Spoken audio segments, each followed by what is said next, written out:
So today is officially day 36. And I think Marble just been here. I mean, she did it gently, so I think it's just not biting me or showing aggression towards me. And sometimes they also fight for some reason. Stop biting me. Mango, stop biting me.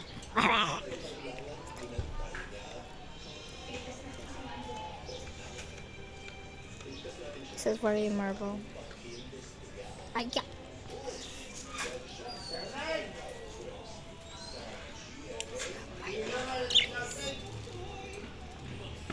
I swear to God, Mango, if you bite me again.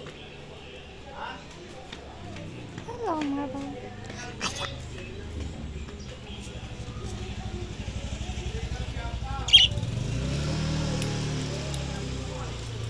I'm really happy right now.